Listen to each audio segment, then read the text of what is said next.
Paris-Maroc à pied pour ma grand-mère, jour 31 et 32. Bon, aujourd'hui, je quitte Salamanque. La meilleure place à Majorque d'Espagne. Mais aujourd'hui, il va falloir marcher. Beaucoup marcher. J'ai une grosse journée parce qu'il y a 52 km. Et pour l'instant, tout commence bien. Petit lever de soleil, une belle compagnie. Mais première erreur. Est-ce qu'on passe ou pas? Bon bah j'y vais, on verra bien. En bas c'était une île de merde. Ils ont fermé le chemin de randonnée, je suis dégoûté. Alors j'ai quand même décidé de prévenir les autres randonneurs. Bon bah voilà, comme ça s'il y a un autre randonneur qui fait Paris-Maroc à pied un jour, il sera tranquille. À 14h, il me restait 30 km. Il fait hyper chaud, j'en peux plus. Alors quand c'est comme ça, j'apprends l'espagnol. Voilà. Alors j'ai pris une pause. Quand c'est dur physiquement comme ça, je repense à pourquoi je marche. Et j'imagine quand j'arriverai à Belken, que je verrai ma grand-mère, ma famille, que je serai fier de moi.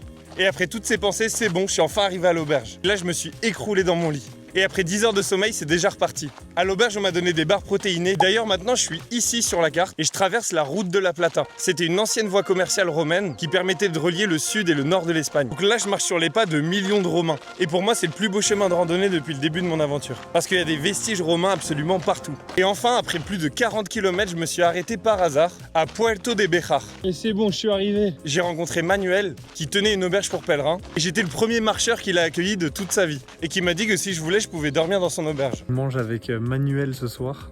Il était trop content, il a même ramené un de ses potes. On a dîné ensemble et il a insisté pour se lever le matin à 6h pour me préparer le petit déjeuner. Merci encore Manuel. Et nous on se retrouve demain pour le jour 33.